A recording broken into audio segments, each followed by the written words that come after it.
Well, that was lovely. That was a beautiful job, everyone. I want to add my welcome to Amber's, and on behalf of the staff of the Berry Center that have been here to welcome you, and maybe some of them showed you where to park. I'm so glad that you've made it to Port Royal, as Amber said, on purpose. And we will today have the second annual Wendell Berry Lecture. The Wendell Berry Lecture is presented with the support of the Josephine Ardery Foundation and the Tallgrass Farm Foundation, Cindy and Scott Anderson, Virginia Herod, who is here, Jeff Ricketts and Tony Perry, who are also here. Thank you always to them. This is a fitting place for Paul Kingsnorth to speak, I think. It isn't to say that those of us in small towns and in the countryside are not part of the machine that Paul writes of in his book, Against the Machine. There is no doubt that Port Royal, its church, and its community, along with most of rural America, are way out on the margins of this economy and culture. Certainly, the agricultural and cultural work of the Berry Center is marginal. But it is from the margins, or the edge, as my friend, the biblical scholar Ellen Davis calls it, that the pretensions and deceptions of power can be exposed, where power that seems beyond opposition can be ironized or parodied, for those who can read and hear and see. My father has told me all of my life that if you set an intention and make a commitment to something, the help you need will come. Sometimes the help might be the right book, and sometimes it might be the right person. I've never doubted that my father has been and is right about most everything. And since starting the Berry Center in 2011, I've known this to be true. Tonight, I am happy to say that the right person has come to us, and he has written the right book. And I'll just say, I forgot to tell you who I am. I am Mary Berry, and Wendell Berry is my father. And Tanya Berry, the pianist here, is my mother. Carden, the organist, is my friend. I started the center because the place that I love most in the world was falling apart. The Henry County that I grew up in was a farming county. The agrarian culture and community that it was had an economic backstop, which protected the land and the people from abuse. The Burley Tobacco Growers Cooperative Association and the tobacco program it administered ended in 2004 because of the pressure from the free market and industrialism, the actual reasons we lost the program. The stated reason from the powers that be was health, a genuine concern, no doubt. But I wonder if the corn and soybean monocultures that now cover our land are healthier than the small diversified farm culture they replaced. Certainly the chicken confinement feed operations that are now the major agricultural moneymaker in Kentucky have not improved our health. Since the loss of the program, our county, like the rest of rural Kentucky and the 8 states that the co-op served, have been nearly defenseless against industrial agriculture and development.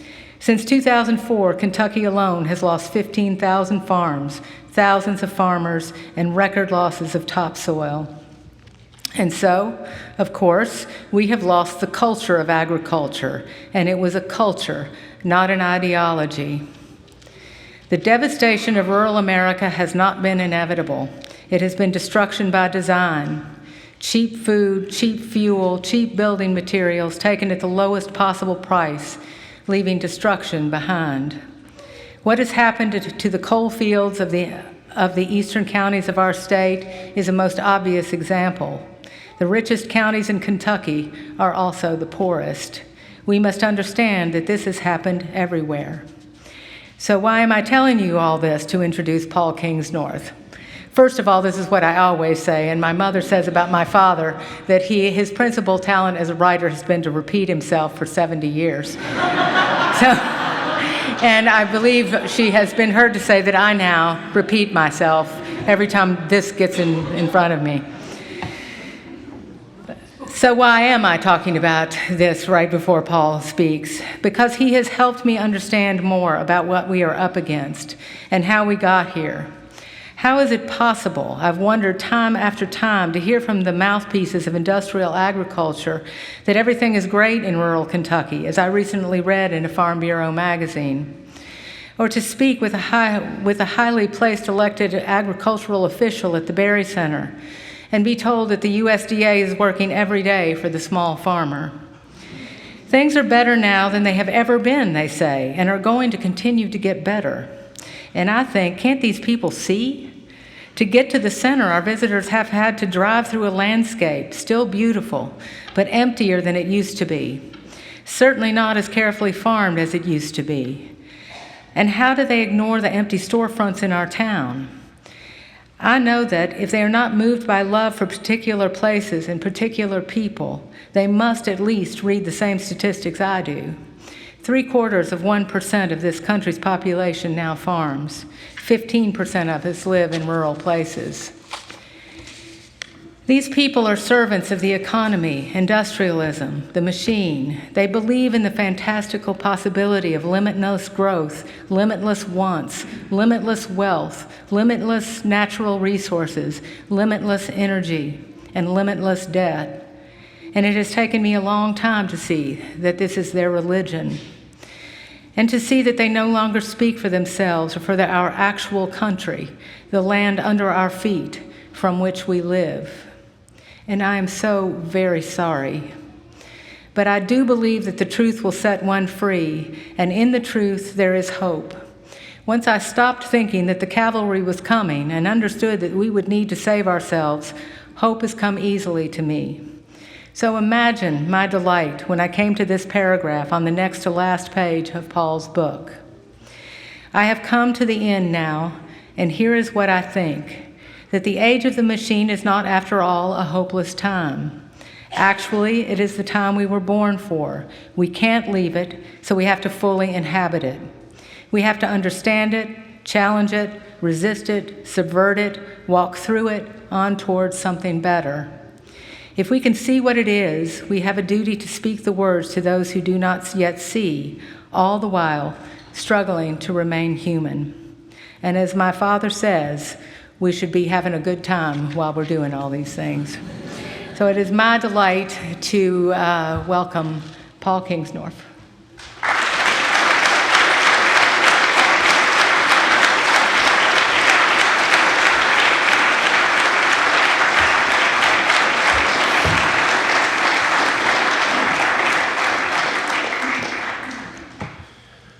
Thank you very much.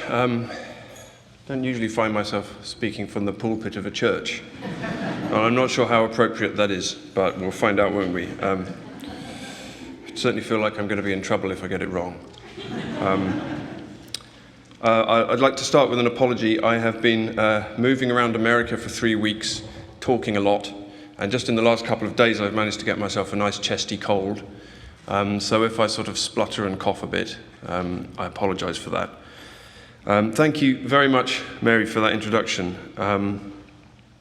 It's really good to be here. I almost didn't get here, actually. I nearly missed my flight. I had to fly from Pittsburgh to get here, which is not very local. And I had to get a car to the airport, and there was a huge traffic jam, which went on for ages and ages. I was sure I was going to miss the plane. And according to the little sat-nav that the driver had, there was an accident in the road, so we were going along for about half an hour waiting to get to the accident. And we came up upon it and thought it was going to be a crashed car or a truck, and actually it was a cow. A cow had managed to get into the central reservation of this highway, and it was just standing there eating grass. It was quite relaxed. But there was a huge panic, and all these guys were standing there in their yellow jackets, and they had big flashing lights with arrows, and everyone had to close the lane of both the highways. So I thought that was a good story to tell at the Wendell Berry Center. Because it's symbolic of something, even though I'm not sure what. Okay, I'm going to start with a poem, but it's not one of mine, it's one of Wendell Berry's. It's called To My Children, Fearing for Them. Terrors are to come. The earth is poisoned with narrow lives. I think of you. What you will live through or perish by eats at my heart. What have I done? I need better answers than there are to the pain of coming to see what was done in blindness, loving what I cannot save. nor, your eyes turning towards me, can I wish your lives unmade, though the pain of them is on me. It's hard at the moment, I often find, not to fear for our children. I have children myself, getting to the age where they're going to be going out into the world. Earlier this month, I was watching an interview with the so-called godfather of AI, the British scientist Geoffrey Hinton. Hinton is impeccably polite and soft-spoken in a very English way, which only makes it more terrifying when you hear him say that the thing he has ushered into the world has, by his estimate, a 20% chance of causing total human extinction. And Hinton isn't alone in these fears. In fact, they're quite widely shared, and not just by the sort of people who come to events like this or write the kind of books that I've written. They're actually enunciated by the people who created the very machines that they're now frightened of. In another recent example, quite a local example actually, Dr. Roman Yampolsky, who is Professor of Computer Science and Engineering at the University of Louisville, and is a world-leading expert on AI safety, predicted that by 2045, just 20 years' time, AI systems will be, and I quote, working so quickly that we cannot keep up anymore. This, he says, is the definition of singularity, the moment at which machines become so much more intelligent than us that we can't keep up with them or even comprehend them. And since, he says, we cannot predict what a smarter than us system will do, by the year 2100, by the end of this century in other words, humanity will either be extinct, as Mr. Hinton suggests, or we'll be looking at a world which is, from this perspective, literally impossible to imagine. Now, it's worth saying that there are some words here that need interrogating. The words are smart and intelligent. Quite a lot of these words everywhere at the moment.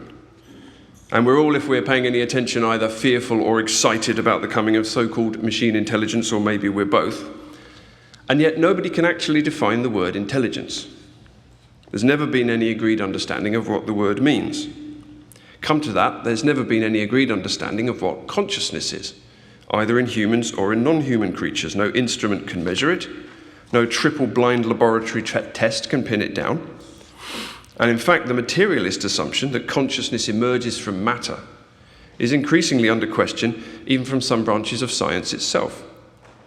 And as for the word smart, well, let's just take note of the fact that the smart people are the ones who created a technology which they themselves are now telling us may end the human race. If that's the definition of smartness, we could probably do with a fewer smart people around.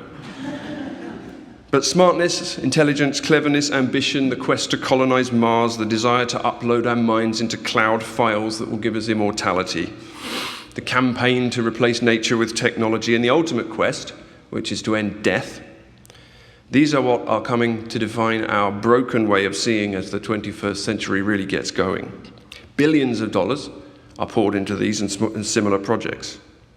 And at the same time, of course, we have the kind of death of the small town we've just been hearing about here. We also have, arguably, the 6th mass extinction on Earth unfolding right now. We've lost half of our forests, the oceans are full of plastic, the climate is shifting around us. And of course, if you want to know the details of how we've treated our soil, the soil that's nurtured us for millennia, how we've ravaged our land and our food and our communities in our quest always to be somewhere else, then I refer you to Wendell Berry's life's work. So we have a lot of smart people around today, but we don't have a lot of wise people. And we have even fewer who know how to be at home in a place. And in fact, the entire focus and aim of our society for at least a century has been to take us away from home, to take us away from wherever we come from or find ourselves, to put us somewhere else, to divorce us from nature and history, to fill our heads with broken digital dreams, and present all of this, of course, as progress. And in one sense, perhaps it is. Because what does that word mean after all? To progress is simply to move towards something. And we're certainly doing that. Quite what we're moving towards, however, is the question at hand. Or maybe, actually, the question is what we're moving away from. And sometimes, maybe always, it's always the local stories, the small stories that illustrate this. I live in the west of Ireland, and recently the elderly neighbour of a friend died. There was a wake, and there was a funeral. These things are still taken very seriously in rural Galway. And then the men of the neighbourhood got together to dig his grave, which is the tradition. and he was laid to rest. Now, this old bachelor farmer had lived on his own in a small house owned by the local authority. And after his death, the council moved in to clean up the place so they could bring in a new tenant. And to be fair, as is often the way with houses inhabited by bachelor farmers, the place needed a fair bit of work. It needed the whole roof replaced, for starters. But the way that the council replaced the roof was what struck me. The old man had heated his house, as farmers do round our way, with a turf fire. But nobody in that house will be burning turf in the future because the house has been rebuilt without any chimneys. Now, chimneys are in fact illegal for all new build houses in Ireland now. And this is all part of a wider campaign across the country and the whole European Union to effectively ban wood and turf fires for environmental reasons. We hear that wood smoke is full of particulates and contributes to climate change, and new houses should have solar panels or ground source heat pumps instead, in the name of sustainability.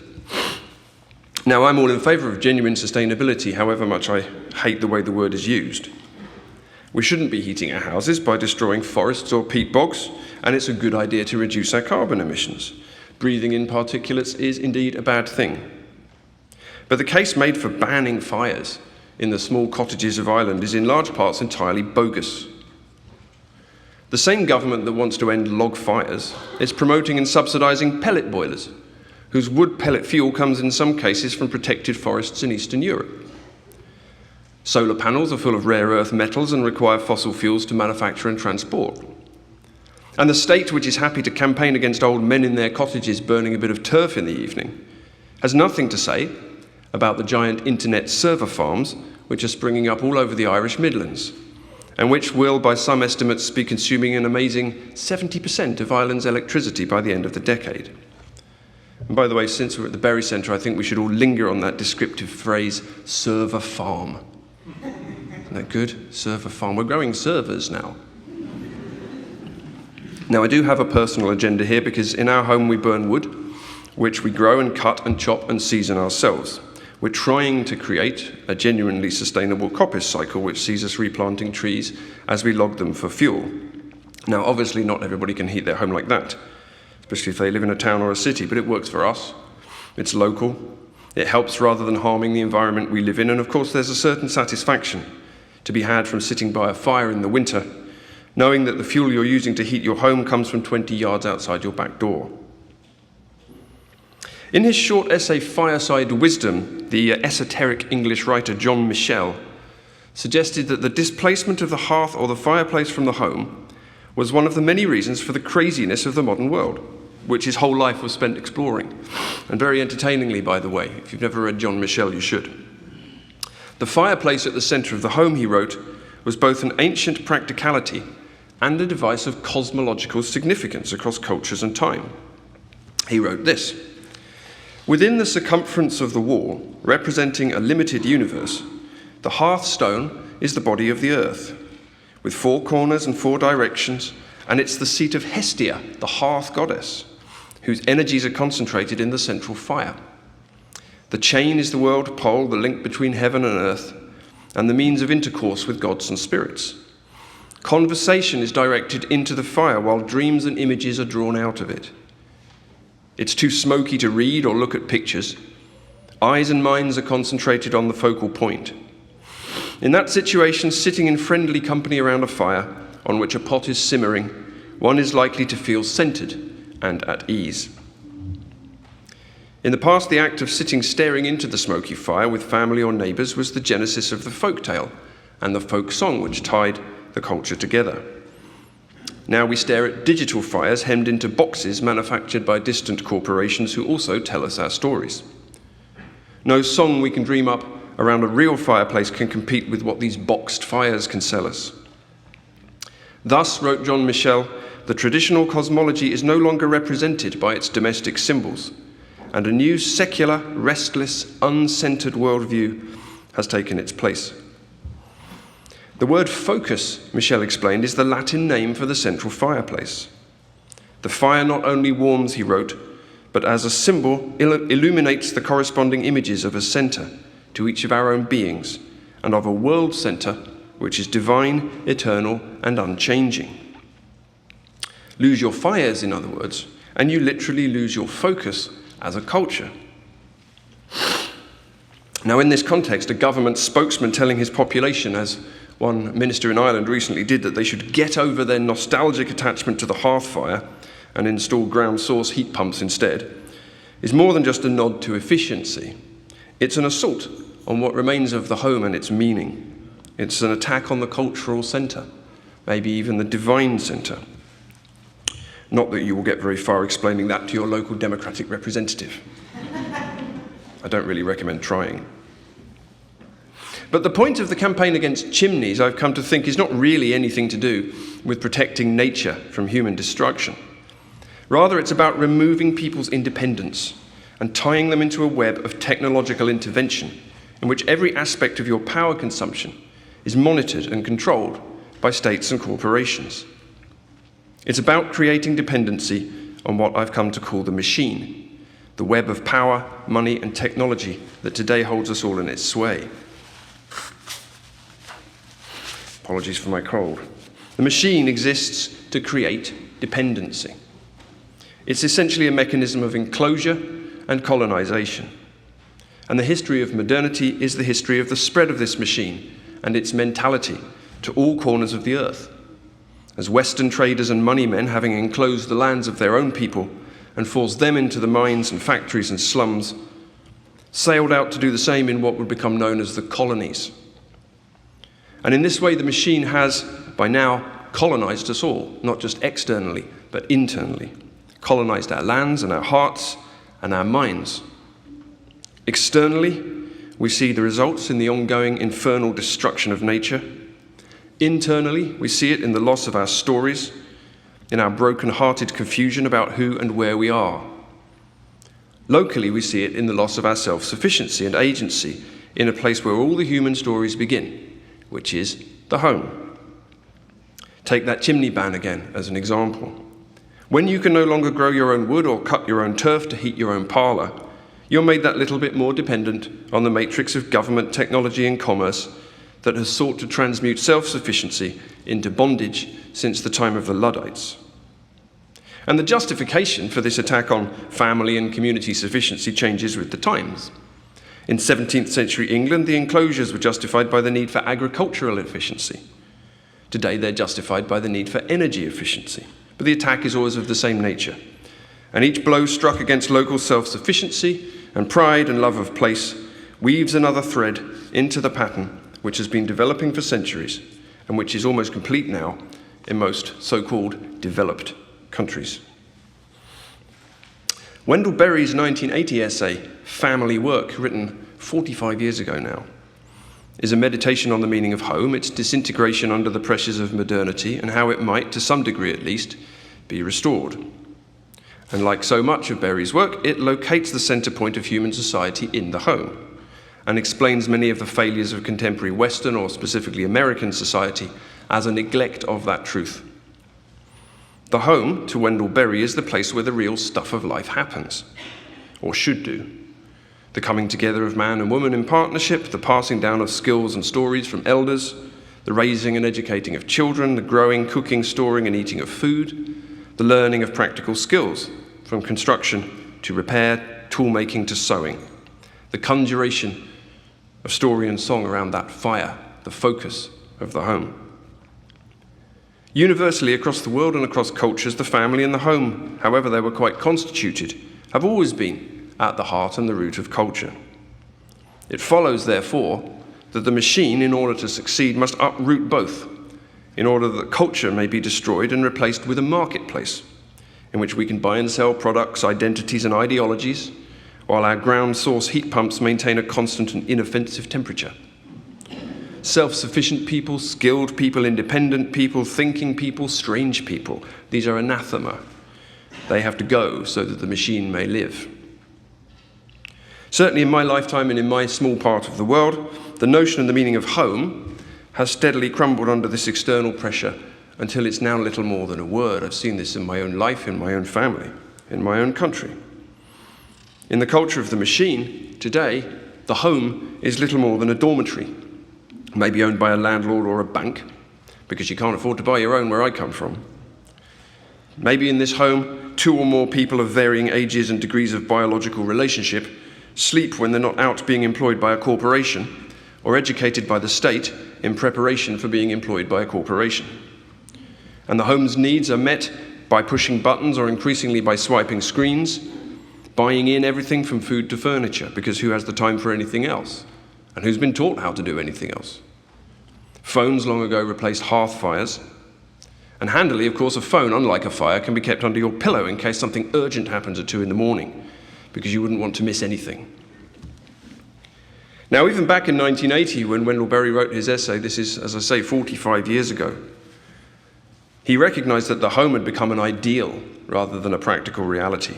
And it had become an ideal precisely because the reality had been placed out of reach for many people. I do think that the ideal is more difficult now than it was, he writes. We're trying to uphold it now mainly by will, without much help from necessity, and with no help at all from custom and public value. For most people now do seem to think that family life and family work are unnecessary. And this thought has been institutionalized in our economy and in our public values. Never before has private life been so preyed upon by public life. So what killed the home? Well, back in 1980, Wendell Berry suggested it was 3 things: cars, mass media, and public education.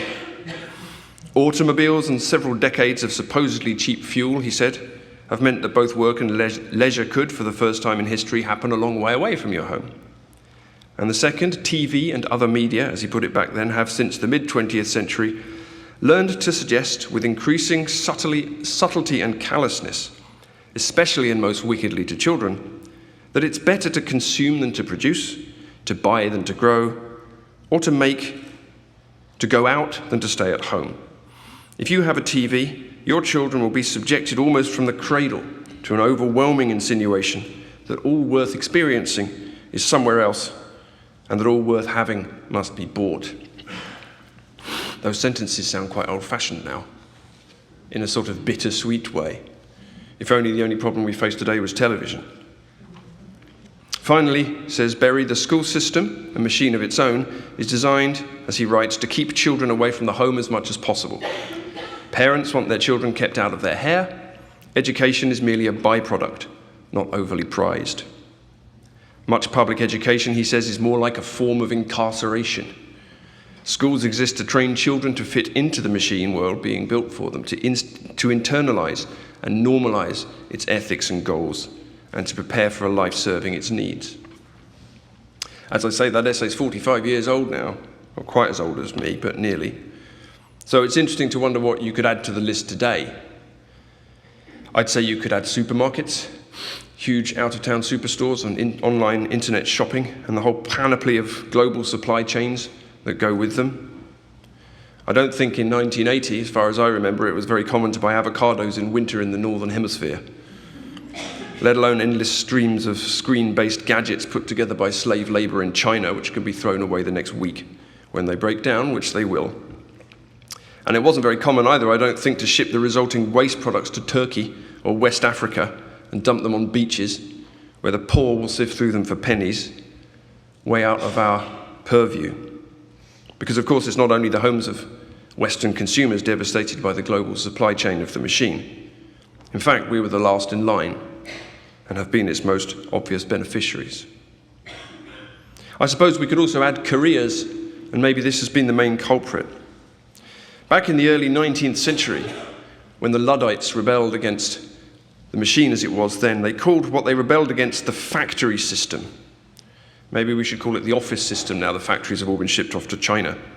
And the factory system was the main reason that the home was broken into in the first place. The pre-modern home was, as few homes are today, a workplace. The Luddites, again, from northern and central England, they were handloom weavers, and they were running literal cottage industries, and their rebellion against the rise of industrial capitalism was a rebellion in defense of the home as a place of work as well as domesticity. That work was shared by men and women who would both have their domestic spheres of influence, whatever the particular business of the home was. And in this sense, there's a case to be made, and maybe it's been made most powerfully recently by the English writer Mary Harrington in her book Feminism Against Progress, that the pre-modern woman working in her home with her husband and family had more agency and power, in that sphere at least, than her contemporary counterpart, whose life is directed from outside the home by distant commercial interests. Machine modernity prized the men away from the home first, as the Industrial Revolution broke their cottage industries and their farms and swept them into the factories and mines. This is what happened to my ancestors and probably many of yours. Swept them into the places where their brute strength could be useful to the machine. Later, the women who had mostly been left to tend the home single-handedly were subjected to the same liberation, which was sold to them as a blow struck against inequality, and maybe it was. But it was also a blow struck against the home, for men and for women and for children. In this context, the accelerating attack on traditional family structures and gender roles, and more recently gender and biology themselves, while presented as a liberation from the tyranny of both tradition and biology, can also be seen as propaganda and in the interests of the machine. Making a home requires both men and women to sacrifice some of their own desires for that of the wider family and maybe the community. But that kind of sacrifice doesn't feed the monster. Only by unmooring the human being from his or her roots and community and place can the emancipated individual consumer and self-creator be born. Only by promoting the fulfillment of individual desire as the meaning of a human life can the selflessness that we once prized as a cultural ideal be transmuted into the selfishness that the machine needs to thrive. I tell a story in the book about a BBC story, a story on the BBC website that I came across a few years ago about what it called the limitations of motherhood. So the BBC had produced a new TV show called The Baby, and it was an interview with the screenwriter who explained how excited she was about the possibility of exploding cultural ideas around motherhood. It's a very BBC sentence. And she explained how the traditional way of thinking about motherhood, and I quote, reinforces the idea that the mother is cis, female, straight, middle class, white, caring and nurturing. And the job of writers like her was to explode such outdated notions. Caring, nurturing mothers? Female mothers? Perish the thought. Could it be that motherhood itself is problematic? And the answer is yes, it is problematic in the eyes of the machine. Biology and family and home and place and anything to do with bodies and biology and limits and nature, all of that's problematic. All of that has to be taken apart. Reading that article actually took me back to the days when I had a TV many years ago, and actually this kind of thing is the reason I got rid of my TV. Found myself watching a current affairs programme, also on the BBC, called Newsnight. You'll know it if you've been to Britain. And there was some talking head or another arguing that the government should give all women the right, which actually sounded more like a veiled obligation, to put their newborn children into paid childcare at 6 weeks old so they could get back to work to help grow the economy. What the children might grow up to feel about this was never considered, nor was the notion that any mother might be horrified at the thought. Liberation and profit turn out to prove a seamless fit. Now, of course, the question, when we talk like this, is what we're actually going to do about it. And again, I say, we could probably say this is a question to which Wendell Berry has dedicated his life. And probably I've dedicated a bit of mine as well. I like the idea, by the way, that Wendell Berry has spent 70 years repeating himself. I feel like I've spent 30 years repeating myself. So he's way ahead of me, but at least I've got a mentor. I've got a model now. It's good. I'm glad I'm not the only one. So what do we do about this? Even though I've just written a book on the subject and the last several chapters are an attempt to answer the question, I'm still not really sure I have a comforting and cohesive answer. And the reason I don't have a comforting and cohesive answer is that there isn't one really. And why should there be? Because if we're going to identify our enemy as a giant soulless machine, and the alternative as a local human-scale creative act of rebellion and rootedness, then we're not going to arrive at a nice 5-point plan for the government to implement, or a new revolutionary theory by which we can abolish techno-feudalism. Instead, we're going to have to do something more difficult than any of that. We're going to have to look at the world differently and inhabit it differently. And this doesn't require new revolutionary theories. It requires, I think now, drawing on a deep well of wisdom, which is already available to us, and using the water from that well to fuel our contemporary resistance to the machine. In my book, I give this stance a name. I call it reactionary radicalism. And it's the closest I've ever come to working out what my own politics is. And now that I think about it, it's probably the best description in my mind of the politics of Wendell Berry too. He's not here tonight to correct me, but I'll accept a correction later if that's wrong. Now, I'd like to pretend I coined this phrase myself, but I didn't. Actually, most of the phrases in the book I didn't coin myself. I stole them from better writers. I think it was Oscar Wilde who said, what did he say? He said, talent borrows, genius steals. So that's my excuse. So I didn't coin this phrase, I stole it from a fairly old and obscure work of English history. Craig Calhoun's book, The Question of Class Struggle, which was published in 1982, 2 years before Wendell Berry wrote his essay Family Work. And despite the boring title, it's not a Marxist tome. In fact, it's specifically written to take aim at the popularity of Marxist history, as exemplified especially in E.P. Thompson's famous work, The Making of the English Working Class, which is a terrific book. And Calhoun was politely critical of Thompson for imposing a later Marxist framework onto the historical struggles of workers in the early stages of the Industrial Revolution, and particularly for framing as working class many people who didn't fit into that generalized category. For Calhoun, Marx's binary portrait of a proletariat set against a bourgeoisie might have had some utility when studying the factory system of the mid-19th century, but it didn't apply to those artisans and small farmers and small businessmen and families who resisted the rise of that system in the first place. These people, who were most famously exemplified again by those machine-breaking Luddites from the north and the Midlands of England, were, according to Craig Calhoun anyway, more radical than the later proletariat would turn out to be, despite Marx's hopes. While the industrial working class were fighting for their rights within the established factory system, the earlier rebels were striving to prevent the arrival of that system in the first place. And Calhoun called these people reactionary radicals. In his words, they were, and I quote, movements of those who would fight against the coming of industrial society, who had traditional communities to preserve. This populism was radical. It rejected the very foundations on which capitalist society was being built in England. Calhoun's book is the story of the doomed resistance of the pre-industrial people of England to the destruction of their economies and their associated ways of life. We're accustomed today to work and home and consumption and production being separate categories, but back then, of course, as I've already suggested, they were not. In the home of the pre-machine economy, they amounted to the same thing. For those artisan weavers in pre-industrial England, to continue the example, home was where the family lived, where the trade was carried out, where the food was grown and eaten, where the children were born and reared.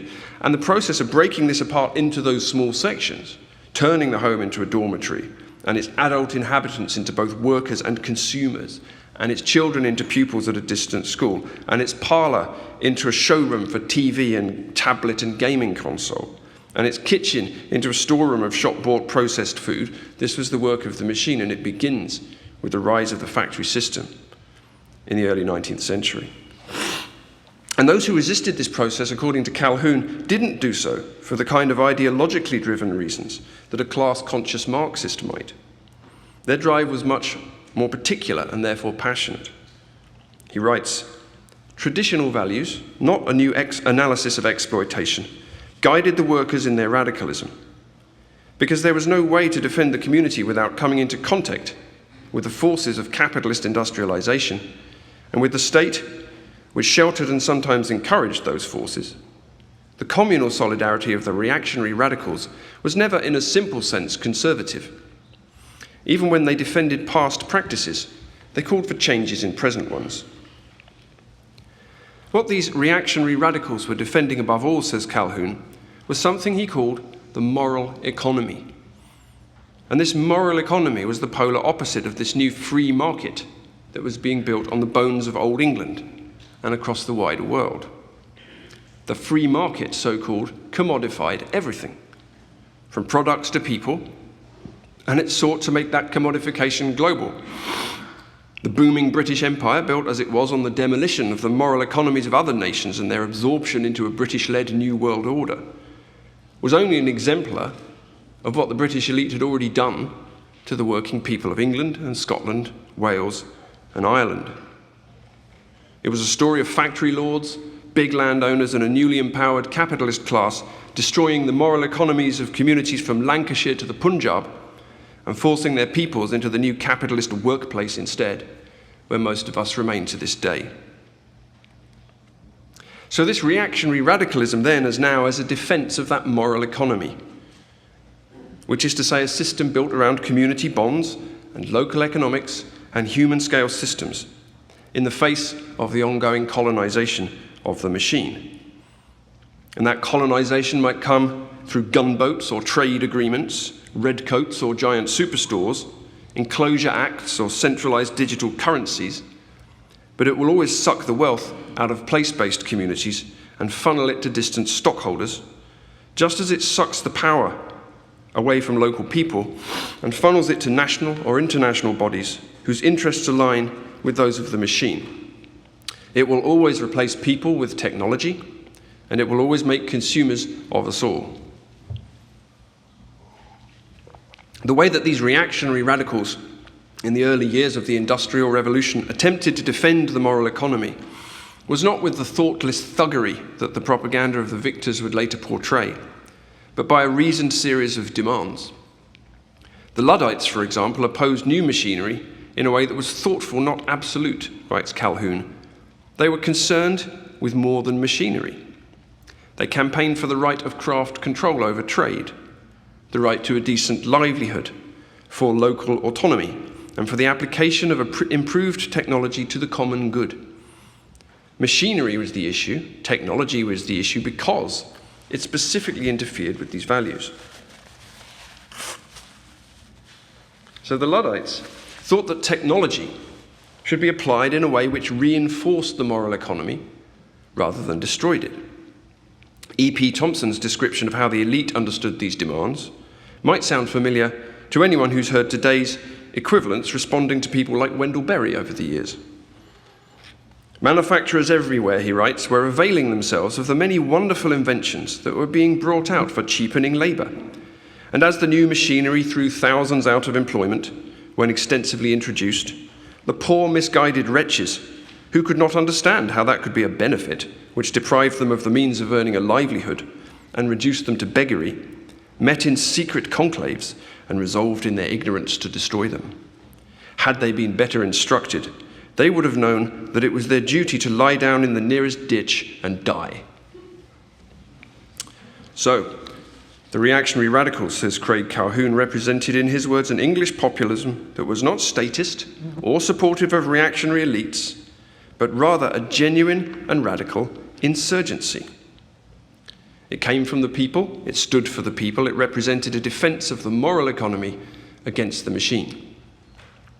And this reactionary radicalism doesn't fit very easily into any left-right framing of the kind that we use today, because its politics is from an older world, from a pre-modern world.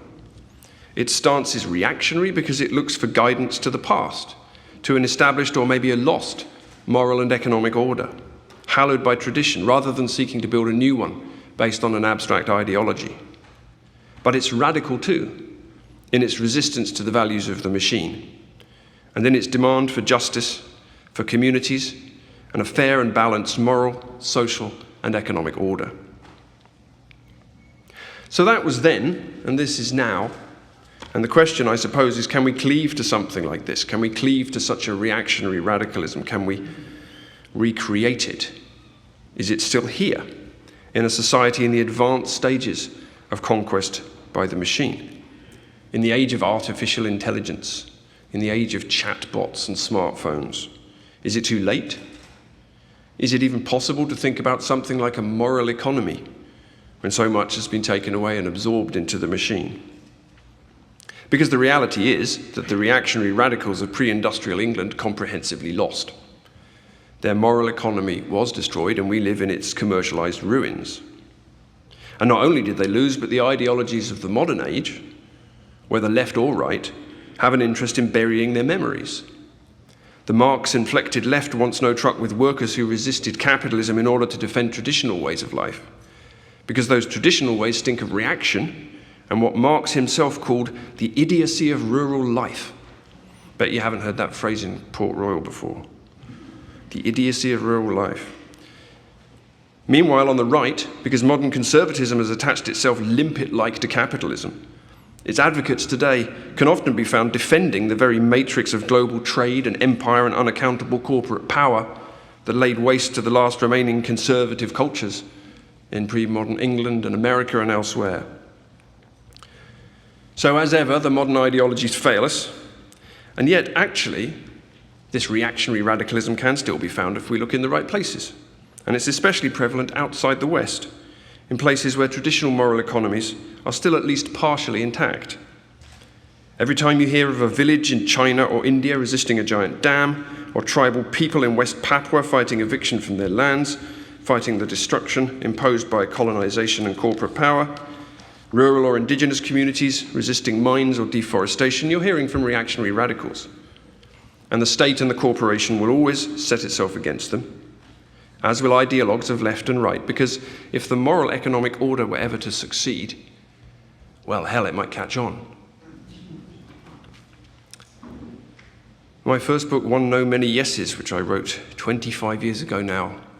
Now that I look back on it, was a global exploration of communities like this all over the world, from Brazil to West Papua to Mexico, actually including America and parts of Europe. It was a journey around the world looking at movements of people who were resisting the globalization of machine culture. And now that I look back on those people, reactionary radicals is as good a name as any for them. So what though, of those of us here today, in the developed world, so-called, I always put quotes around that word, the developed world. Precisely what we've developed into never seems to be quite explained. But developed who we are. What do we do here where the traditional moral economy, if it hasn't been totally destroyed, is certainly clinging on by its fingertips, and where the machine has triumphed in so many ways? Well, it's never quite as clear-cut as that. As I said, I spent many years of my life investigating experiments in rebuilding or defending the moral economy, not just in distant places, but in my home country. My second book was called Real England, and it was a journey around that country, looking at the stories of people trying to defend or rebuild the moral economy against the machine and the way that it destroyed local cultures there. It's still happening. It's happening everywhere. I'm not known publicly for my optimism, I think it's fair to say. Yeah, got the biggest laugh of the night, didn't it? Nevertheless, I am optimistic about the fact that people wish to remain human. And I think that's what's going to save us. And so if the moral economy has been destroyed where we live, well, we can just start again. We can defend what remains if it remains, or we can start rebuilding it if it didn't. Because the good thing about human scale work is that it's human scale. As Mary said, you don't need anyone's permission to do this. It's your moral economy, it's your high street, it's your community, it's your farm, it's your land. Maybe we live in the place our ancestors have lived for generations, like Wendell Berry, or maybe like me, we moved to our place from another country 10 years ago. Either way, we're part of the life of that place. And we can help turn that place into a moral economy, which is to say a foundation from which to resist the values of the machine. And if we don't do that, we just capitulate to those values. In that sense, it's quite a binary choice. Every day, every hour, every minute, the machine and the machine mentality colonizes your minds, and it colonizes your children's minds. The smartphone in your pocket demands your attention. We all know what the pressures are. So either we draw our lines, or the machine draws them for us. Either we make our choices about what kind of moral economy we want, or those choices are made for us by people whose values, if you're here tonight, you probably do not appreciate. In other words, we start small, because everything good starts small. Again, Mary's quite right. All the good stuff comes from the edges. Everything that goes on in the center is boring. And by the way, I think the greatest secret of the machine is that it's actually very boring. It's really dull. When you preach against technology or the machine, this kind of stuff, it can be very easy to sound a bit like a sort of an ascetic killjoy who doesn't want anyone to have any fun. But the machine isn't any fun. It's very, very boring. Somebody told me recently a story from Kurt Vonnegut. Kurt Vonnegut back in the day he would write out his stories and then he would post them off to a typist friend of his, and she would type them up for him and she would send them back to him at home. And one day he's at home and he has to go and get an envelope so that he can go and post this thing he's written out to his typist friend. And he says to his wife, "Honey, I'm just going to get an envelope." And she says, "Why do you keep going out to buy single envelopes? You're a wealthy man, you could get yourself a massive box of envelopes, we could get them all delivered to the post office." And he says, "I like going out." So he goes out, he goes down to the kiosk on the street and he stands in the queue and he talks to a lot of different people buying all sorts of things. And he buys himself his envelope, and then he goes down to the post office where he's secretly in love with the woman behind the counter, but he's never going to tell her. And he has a chat with her, and then he puts the stamp on, he goes to the post office, and he comes back and he says, "I had a hell of a time." Now, you could, I suppose, just WhatsApp that instead of doing all of that, but it's no fun. The machine is no fun. Human life is fun. So, there we are. We start small. All we have is our small power, but that's the only thing that really matters. The small power has an impact. The machine seems like a behemoth, a great leviathan, a great depressing monster, and it is those things. But still, it manifests its own power at the human scale, and so that's the scale that you have to take its measure. The great critic of technology, Jacques Ellul, once put it like this: "We must not think about humanity, but of my neighbor Mario. I refuse to believe in the progress of humanity. When I see from year to year the lowering of standards among men I know, whose lives I follow, in the midst of whom I live, when I see how they lose their sense of responsibility, their seriousness in work, their recognition of a true authority, their desire for a decent life, when I see them engaged in a desperate struggle which comes from the depths of their being against something they don't understand." Back in 1980, Wendell Berry ended his essay by suggesting some actions that could be taken in this direction. As well as the obvious, amongst which get rid of the television set took pride of place, still excellent advice, he suggested that we should try to make our homes centres of attention and interest, to make them as productive and nurturing as we can. Once we get rid of the propaganda of the corporate media entertainment complex, which he excellently called a vacuum line pumping life and meaning out of the household, never has a better description been written, you will see new possibilities begin to open up. You will see, in Wendell Berry's words, that no life and no place is destitute. All have possibilities of productivity and pleasure, rest and work, solitude and conviviality that belong particularly to themselves, wherever your home is, whether it's in the country, whether it's in the city or the suburb. All that's necessary, he wrote, is the time and inner quietness to look for them. Now, it's fair to say that the all in that sentence is doing quite a lot of work.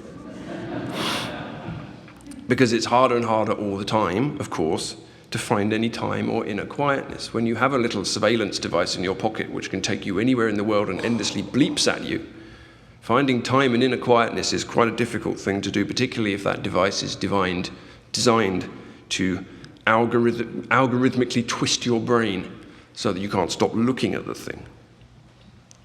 How do you actually find any time and inner quietness? Well, it's hard, but then it's probably always been hard. This is probably why the desert fathers went to live in the tombs in the deserts of Egypt. It was hard enough in 4th century Alexandria or Constantinople to find time and inner quietness. It's certainly harder now. But still, just as Wendell Berry advised you to get rid of your television, I will advise you to get rid of your smartphone. Or if you like, take a hammer to it, which is more fun. Or if you don't get rid of it, then at least put the thing away somewhere where you can't be contacted all the time. Make time for time and inner quietness, because it's worth searching out. The time and inner quietness are what you get when you sit in front of a fire and stare into the flame, instead of sitting in front of your boxed fire and looking at whatever story the Disney Corporation is giving you today. Homework is maybe the most important work of all, and homework will teach you things. I live in Ireland. My accent probably tells you I'm not Irish, I'm English. I moved to Ireland 12 years ago. Bought a piece of land, homeschooled our children there, learnt a lot of skills. I'm a boy from an English suburb. I have no practical skills at all, or at least I didn't until I moved to Ireland. Now I know how to build sheds. They're a bit wonky, but I can build them. I can plant trees, I can keep chickens, I can keep bees, I can make bread, It doesn't rise as much as I'd like it to, but we've got to start somewhere. I can cut hedges, I can unblock drains.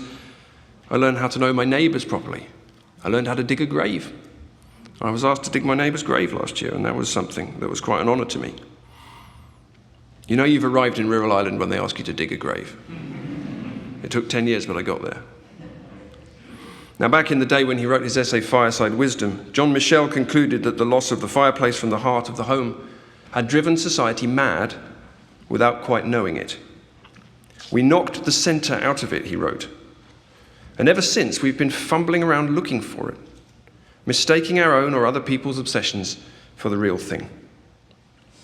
And the machine's war against home, against place, against roots, against wherever you are, it knocks the centre out of our lives in the same way. It throws us all off balance. But still, when you're off balance, you can start regaining your footing. And you start that in the place you find yourself, in your home, in your place. That place, that home, can be a friction against the machine. Perhaps it's the best one. If this is a war, it's long past time to begin fighting back. I'm going to end on another of Wendell Berry's poems. So many to choose from. But this one is the right one for tonight. This is called Stay Home. I will wait here in the fields to see how well the rain brings on the grass. In the labour of the fields, longer than a man's life, I am home. Don't come with me. You stay home too. I will be standing in the woods where the old trees move only with the wind and then with gravity. In the stillness of the trees, I am at home. Don't come with me. You stay home too. Thank you very much.